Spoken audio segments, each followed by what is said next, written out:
Greetings. আমি Rodrick. আমি আমেরিকার Saint Peter and Paul cathedral চার্চের একজন প্রিস্ট বা যাজক। আমার বয়স বর্তমানে ৬৭ বছর।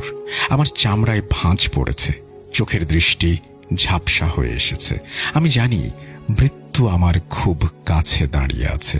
যে কোনো দিন হয়তো ঈশ্বরের ডাক চলে আসবে।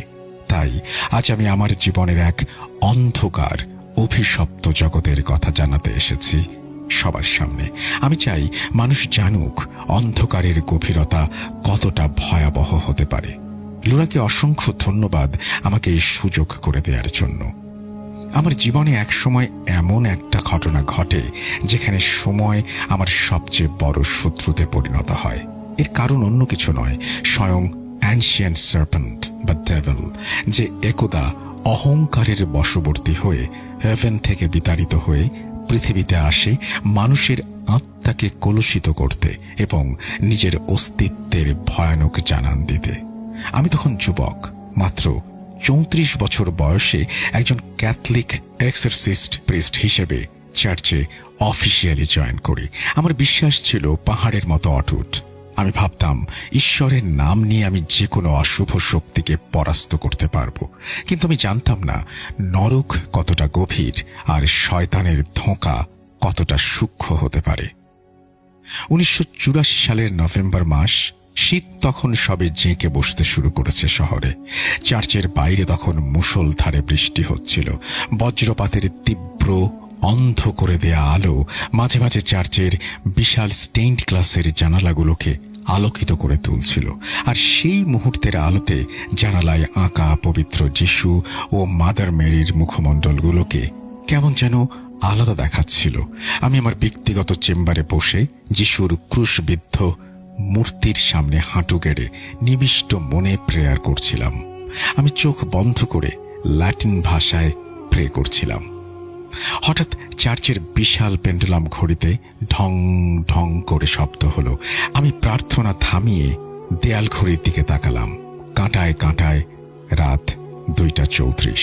ঠিক সেই মুহূর্তে চার্চের ভারী বিশাল এক কাঠের দরজায় প্রচণ্ড জোরে একটা ধাক্কা পড়ল। মনে হলো কোনো সাধারণ মানুষ নয়, বিশাল কোনো লোহার হাতুড়ি দিয়ে কেউ দরজাটা এক ঘায়ে ভেঙে ফেলার চেষ্টা করছে। আমি চমকে উঠলাম। এই মাঝরাতে এমন দুর্যোগের মধ্যে চার্চের দরজায় কে আসতে পারে? আমি আমার আলখেল্লা সামলে দ্রুত পায়ে দরজা খুলতে গেলাম। দরজার বিশাল ছিটকিনিটা সামান্য ফাঁকা করতেই বাইরের দমকা হাওয়া আর বৃষ্টির ছাঁট হুড়মুড় করে ভেতরে ঢুকে পড়ল। বাইরে প্রাঙ্গণে দাঁড়িয়ে আছে ৩ জন মানুষ, একজন মধ্যবয়স্ক পুরুষ, একজন মহিলা এবং তাদের দুজনের মাঝখানে অদ্ভুত অস্বাভাবিক এক ভঙ্গিতে দাঁড়িয়ে থাকা একটি ১৯-২০ বছরের তরুণী মেয়ে। মেয়েটার নাম ছিল ক্লারা। এটাই ছিল আমার জীবনের সেই ভয়ানক অন্তহীন কাহিনীর প্রথম ভিকটিম। মেয়েটার দিকে তাকাতেই আমার মেরুদণ্ড বেয়ে এক ভয়ঙ্কর শীতল স্রোত নেমে গেল। ওর মাথাটা সামনের দিকে এমনভাবে ঝুলেছিল, চিবুকটা বুকের সাথে এমনভাবে লেগেছিল যা কোনো জীবিত স্বাভাবিক মানুষের ঘাড়ের হাড়ের পক্ষে সম্ভব না। মনে হচ্ছিল ঘাড়ের হাড়গুলো ভেতর থেকে ভেঙে চামড়া ফুঁড়ে বেরিয়ে আসতে চাইছে। ওর গায়ের পোশাক কর্দমাক্ত আর শরীর থেকে পচা বিশ্রী গন্ধ আসছিল, যা মুহূর্তের মধ্যে চার্চের পবিত্র সুবাসকে নষ্ট করে ফেলল। ওর বাবা মা ডুকরে কাঁদছিল। বাবা প্রায় আর্তনাদ করে আমার পা জড়িয়ে ধরে বললেন, ফাদার, ওকে বাঁচান। ও আমার মেয়ে নয়, ও আমাদের ক্লারা নয়। ওর ভেতর অন্য কিছুর বাস। ও গত ৩ দিন ধরে কিচ্ছু খায়নি, শুধু ফরবিডেন জিনিস আর ঘরের কোণে থাকা পোকামাকড় খাচ্ছে। কথাগুলো শুনে আমার গা গুলিয়ে উঠল। হঠাৎ মেয়েটা কোনো শারীরিক কসরত ছাড়াই সম্পূর্ণ মেকানিক্যালি ঝাটকা দিয়ে উঠল এবং মাথাটা ওপরে তুলল। ওর চোখ দুটো দেখে আমার বুকের রক্ত হিম হয়ে গেল। আমি আর এক মুহূর্ত দেরি করলাম না, দ্রুত তাদেরকে চার্চের বেসমেন্টের একটি সুরক্ষিত কক্ষে নিয়ে গেলাম। এই ঘরটা বিশেষ করে এক্সোরসিজমের জন্যই তৈরি করা হয়েছিল অনেক বছর আগে। 4 দেয়ালের চারপাশে ক্রুশ ঝোলানো আর মেঝেতে পবিত্র লবণের দাগ টানা। ঘরে ঢোকার সাথে সাথেই ক্লারা অদ্ভুত এক গলায় হাসতে শুরু করলো। সেটা কোনো তরুণী মেয়ের হাসি নয়, মনে হচ্ছিল যেন একই সাথে 5-6 জন বয়স্ক গলা ভাঙা রাগী পুরুষ মানুষ খিলখিল করে হাসছে ওর ভেতর থেকে। হাসিটা পুরো ঘরে একো করতে লাগলো। আমার স্নায়ুর ওপর প্রচন্ড আঘাত লাগলো সেই পৈশাচিক শব্দ। আমি আমার এক্সোরসিজম কিট বের করলাম। পবিত্র জর্ডান নদী থেকে আনা হোলি ওয়াটার, সলোমনের ক্রুশ আর আমার পুরনো চামড়ায় বাঁধানো ল্যাটিন বাইবেল। আমি ক্লারার সামনে গিয়ে দাঁড়ালাম। ওর বাবা মাকে ঘরের এক কোণায় নিরাপদ দূরত্বে দাঁড়াতে বললাম। আমি ল্যাটিন ভাষায় পড়া শুরু করলাম। আমরা তোমাকে বিতাড়িত করছি। সমস্ত অশুভ শয়তান, সমস্ত শয়তানের শক্তি, নরকের শত্রুর সমস্ত আক্রমণ বিতাড়িত করছি। আমার কথা শেষ হওয়ার আগেই এক অভাবনীয় ফিজিক্সের নিয়মের বাইরের ঘটনা ঘটল। ক্লারা প্রচন্ড শক্তিতে স্প্রিংয়ের মতো লাফ দিয়ে ঘরের সিলিংয়ের কাছে চলে গেল। ওর মুখ থেকে গাঢ় সবুজাভাব ফেনা বের হচ্ছিল। সিলিং থেকে উল্টো হয়ে মাথা ঘুরিয়ে আমাদের দিকে তাকিয়ে হিস হিস করে উঠল। ওর গলা দিয়ে ল্যাটিন ভাষা বের হতে লাগলো, যার অর্থ I am the silence between your prayers. Priest, I am the darkness you fear when you close your eyes. তুই আমাকে তাড়াবি রড্রিক। আমি জানি তুই তোর মায়ের মৃত্যুর সময় কোথায় ছিলি। আমি তোর সব পাপ জানি। আমার অতীত পাপের কথা ওর জানার কথা নয়। আমি ভয় শিউরে উঠলেও আমার প্রার্থনা থামায়নি। আমার হাতের হোলি ওয়াটার আমি সজোরে ওর গায়ে ছুঁড়ে মারলাম। সে নিচে নেমে এলো। আমি ওর বুকের ওপর ক্রুশ চেপে ধরে চিৎকার করে বললাম, Tell me your name. In the name of Jesus Christ, I command you to reveal yourself. তোর নাম বল। কিন্তু সে শুধু বিদ্রুপের হাসি হাসল। ওর মুখ বিশাল বড় হাঁ হয়ে গেল এবং ভেতর থেকে গাঢ় কালো আলকাত্রার মতো দুর্গন্ধযুক্ত তরল গলগল করে বের হতে লাগলো। আমি সেদিন টানা 4 ঘন্টা লড়াই করেছিলাম ওই ডেমনের সাথে। আমার গলার রগ ফুলে গিয়েছিল। চিৎকার করতে করতে গলা ভেঙে রক্ত আসার উপক্রম হয়েছিল। ঘামে আমার পুরো পোশাক ভিজে চুপচুপে হয়ে গিয়েছিল। বাইবেলের ভার্স আর শয়তানের আর্তনাদের মধ্যে সে এক ভয়ঙ্কর মানসিক যুদ্ধ। ভোর 6টার দিকে ক্লারার শরীর একদম নিস্তেজ হয়ে পড়ে। ওর চোখের মনি আবার স্বাভাবিক কালো রঙে ফিরে আসে। সে হাউমাউ করে কেঁদে ওঠে। ওর হাত পায়ের কাটা ছেঁড়া দাগগুলো থেকে রক্ত পড়া বন্ধ হয়। আমরা সবাই ভেবেছিলাম নরকের সেই ডেভিল হয়তো চিরতরে ফিরে গেছে, কিন্তু আমি জানতাম না এটা কেবল এক অন্তহীন দুঃস্বপ্নের শুরু। এই ঘটনার ঠিক 3 দিন পরের কথা। আমি আমার বিছানায় ঘুমাচ্ছিলাম। আমার শরীর তখনও আগের এক্সোরসিজমের ধকল কাটিয়ে উঠতে পারেনি। পেশিগুলোতে তীব্র ব্যথা, স্নায়ুগুলো দুর্বল। হঠাৎ একটা বিকট শব্দে আমার ঘুম ভেঙে গেল। চার্চের প্রধান ঘণ্টাটা খুব জোরে বাজছে। ঘড়ির দিকে তাকিয়ে দেখি রাত 2:34। সেই সময় আমার বুকের ভেতরটা ধক করে উঠল। স্নায়ুর উপর প্রচন্ড চাপ অনুভব করলাম। আমি দ্রুত আমার আলখেল্লাটা গায়ে জড়িয়ে দৌড়ে চার্চের মূল হলে গেলাম। সেখানে যা দেখলাম তা দেখার জন্য আমার মন বা মস্তিষ্ক মোটেও প্রস্তুত ছিল না। চার্চের আরেকজন তরুণ প্রিস্ট, ফাদার থমাস, প্রেয়ার রুমের ওপর উল্টো হয়ে শূন্যে ভাসছে। চারদিকের সব মোমবাতি আপনা আপনি নিভে যাচ্ছে আর পরক্ষণেই দপ করে একসাথে জ্বলে উঠছে। পুরো চার্চের ভেতরে একটা বিশ্রী গোঙানির শব্দ আসছে, যেন হাজারটা মৃতদেহ একসাথে গোঙাচ্ছে। থমাসের মুখটা অবিকল ক্লারার মতো হয়ে গেছে। সেই একই সাদা চোখ, সেই একই বাঁকা হাসি। থমাসের চামড়ার ওপর ভেতর থেকে কে যেন আঁচড়ে আঁচড়ে কিছু একটা লিখছে। রক্ত চুইয়ে পড়ছে ওর বুক থেকে। আর সেখানে স্পষ্টভাবে ফুটে উঠছে ল্যাটিন ভাষার লেখা হেল। থমাসের মতো একজন নিষ্পাপ আর ধার্মিক প্রিস্টের এমন রূপ দেখে আমার পা থরথর করে কাঁপতে থাকে। নতুন ভিকটিম শয়তানটা ক্লারার শরীর ছেড়ে এখন থমাসের শরীরে আশ্রয় নিয়েছে।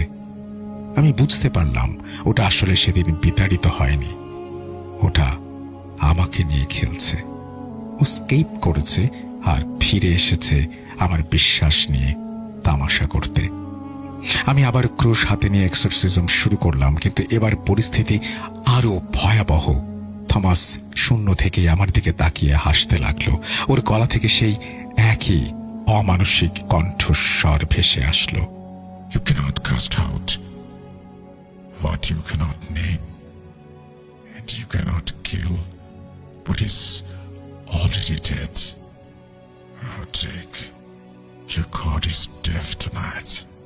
হঠাৎ করে চার্চের বিশাল কাঠের ক্রুশটা, যা কিনা দেয়ালের সাথে লোহার পেরেক দিয়ে আটকানো ছিল, বিকট শব্দে দেয়াল থেকে খসে সজোরে মেঝের ওপর পড়ল এবং টুকরো টুকরো হয়ে গেল। আমি হোলি ওয়াটার ছুঁড়ে মারলাম, কিন্তু এবার সেটা থমাসের গায়ে লাগার আগেই বাতাসে বাষ্প হয়ে মিলিয়ে গেল। থমাস হঠাৎ করে শূন্য থেকে একটা হিংস্র পশুর মতো আমার দিকে ঝাঁপিয়ে পড়ল। ওর বরফ শীতলা হাত দিয়ে ও আমার গলা চেপে ধরল। ওর শক্তি এতটাই বেশি ছিল যে আমার মনে হচ্ছিল একটা বিশাল পাথরের চাই আমার গলার উপর চেপে বসেছে। আমি কিছুতেই ওর হাত ছাড়াতে পারছিলাম না। আমার শ্বাস বন্ধ হয়ে আসছিল, চোখের সামনে অন্ধকার ঘনিয়ে আসছিল। বুঝতে পারছিলাম আর কয়েক সেকেন্ডের মধ্যে আমার দম ফুরিয়ে যাবে। আমি কোনো মতে পকেট থেকে একটা ছোট্ট ক্রুশ বের করে ওর কপালে শক্ত করে চেপে ধরলাম। থমাস ছিটকে দূরে গিয়ে পড়ল এবং যন্ত্রণায় কুঁকড়ে গিয়ে মেঝের ওপর আছড়াতে লাগলো। কিন্তু ঠিক শেষ মুহূর্তে যখন আমি মনে করলাম আমি জিতে গেছি, থমাসের মুখ বিশাল হাঁ হয়ে গেল এবং ওর ভেতর থেকে একটা ঘন কালো ধোঁয়া সাপের মতো বের হয়ে সোজা চার্চের ছাদের দিকে উঠে মিলিয়ে গেল। থমাস মাটিতে লুটিয়ে পড়ল। ও স্বাভাবিক হয়ে গেছে, কিন্তু শয়তানটা আবার পালিয়েছে। এরপর থেকে শুরু হলো এক ভয়াবহ টর্চার, এক অন্তহীন টাইম লুপের দুঃস্বপ্ন। প্রতি রাতে যখনই ঘড়ির কাঁটা 2:34 পৌঁছায়, চার্চের কেউ না কেউ পজেসড হতে লাগলো। কখনো চার্চের বৃদ্ধ সুইপার, যার হাড়ের জয়েন্টগুলো ভেঙে সে কুকুরের মতো চার পায়ে দৌড়াতে লাগলো, কখনো বাগানের মালি, কখনো বা মাঝরাতে আশ্রয় নিতে আসা কোনো হতভাগ্য ভিখিরি, যে গড়গড় করে প্রাচীন ভাষায় আমার জীবনের সব গোপন কথা বলতে শুরু করলো। আমি প্রতিদিন এক্সরসিজম করি, প্রতিদিন সে পালিয়ে যায়, এক শরীর থেকে আর এক সরিয়ে যায়। রাতের বেলা আমি ঘুমোতে পারতাম না। ঘুমের মধ্যে আমি শুধু হাসি শুনতে পেতাম। চারপাশের প্রতিটা ছায়ায় আমি শয়তানের অস্তিত্ব টের পেতাম। আমি বুঝতে পারতাম এই জিনিসটা সাধারণ কোনো ডিমন নয়। এটা আমাকে ভাঙতে চাইছে।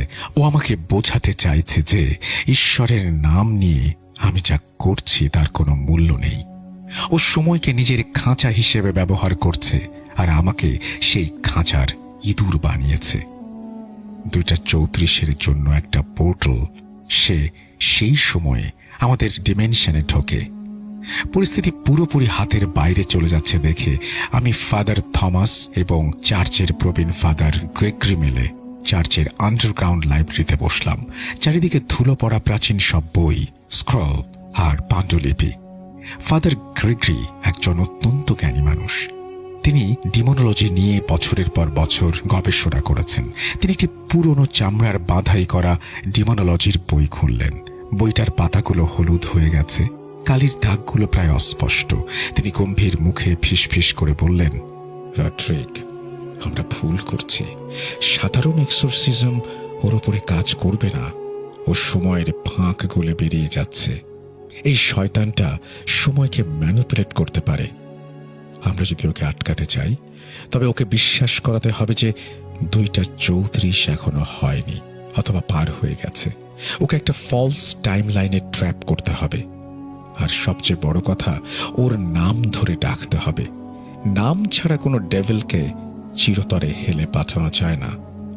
নাম হলো চাবি।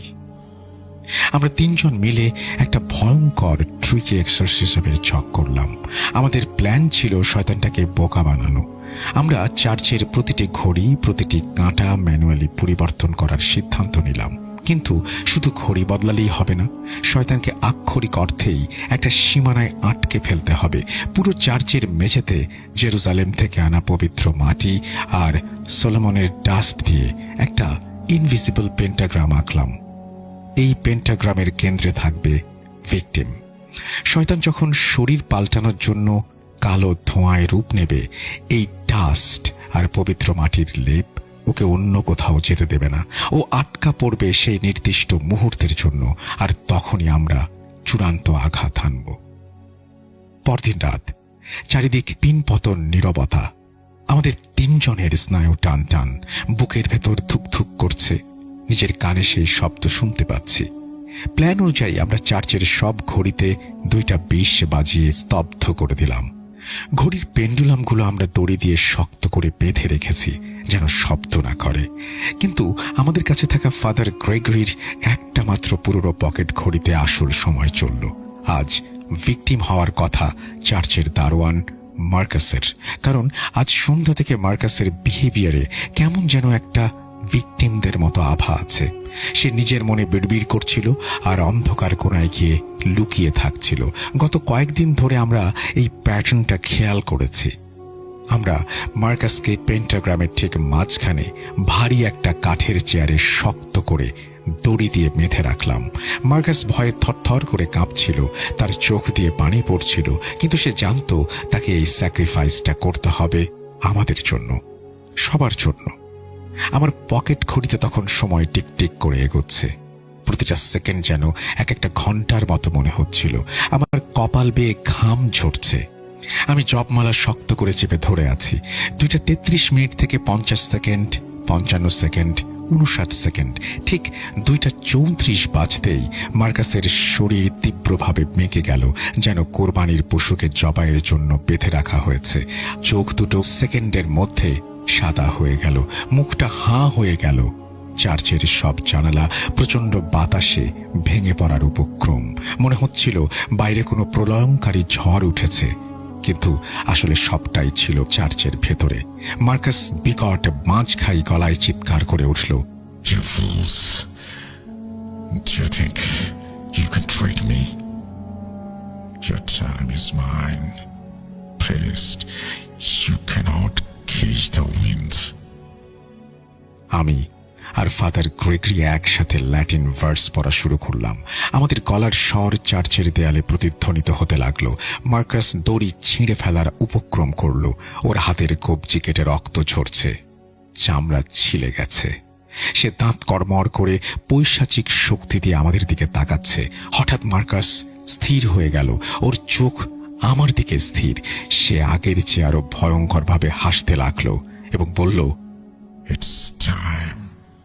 মার্কাসের শরীর কালো ধোঁয়ায় রূপ নিতে শুরু করলো। মার্কাসের হাঁ করা মুখ থেকে কালো ধোঁয়াটা সুতোর মতো বেরিয়ে আসতে লাগলো। ঠিক সেই মুহূর্তে ফাদার থমাস চার্চের সব কটা বড় ঘড়ির পেন্ডুলাম একসাথে দড়ি কেটে ছেড়ে দিল। আমরা আগেই সবগুলো ঘড়ির মেকানিজম এমনভাবে সেট করেছিলাম যেন সেগুলো সরাসরি রাত 3টার ঘন্টা বাজায়। ঢং ঢং করে অকালে বেজে ওঠা 10টা ঘড়ির বিশাল ঘণ্টা ধ্বনিতে পুরো চার্চ কেঁপে উঠল। 3টার সেই বিকট শব্দ শয়তানের ইন্দ্রিয়ে আঘাত হানল। শয়তানটা বিভ্রান্ত হয়ে পড়ল। সময়ের এই হঠাৎ পরিবর্তনে ওর চেনা 2:34 পোর্টাল খুঁজে পেল না।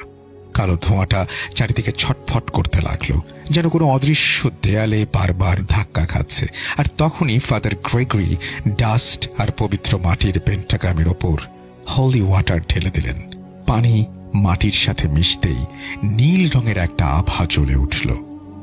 মার্কাসের শরীরটা একটা বিভৎস রূপ ধারণ করল। সে মাথা 180 ডিগ্রি ঘুরিয়ে আমাদের দিকে তাকালো।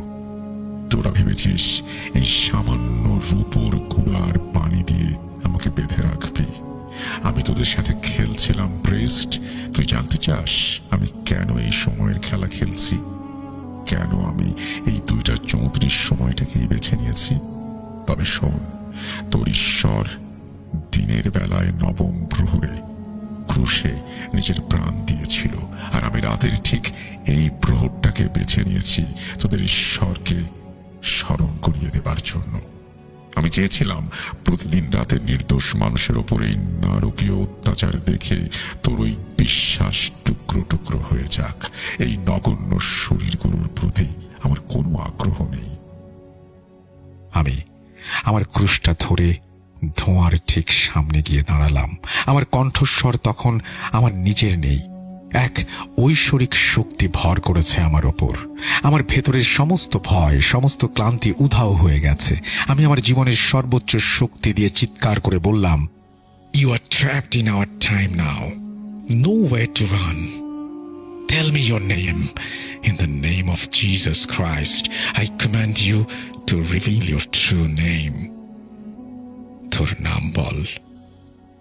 তার দুটো জ্বলন্ত চোখ লাল অন্ধকারের ভেতর ধকধক করে জ্বলছিল। তীব্র যন্ত্রণায় কুঁকড়ে গিয়ে চার্চের পাথর ফাটিয়ে সে এক ভয়ঙ্কর গর্জন করে বলে উঠল, I am Balaam, the Lord of the forgotten hour. নাম জানার সাথে সাথে আমি পুরো শক্তি দিয়ে শেষ আঘাত হানলাম। Balaam, I know your name. I cast you out. Go back to the hell. Father Gregory Jordan নদী থেকে আনা অতি পবিত্র তেলের বোতলটা সরাসরি ছুঁড়ে মারলেন মার্কাসের ওপর।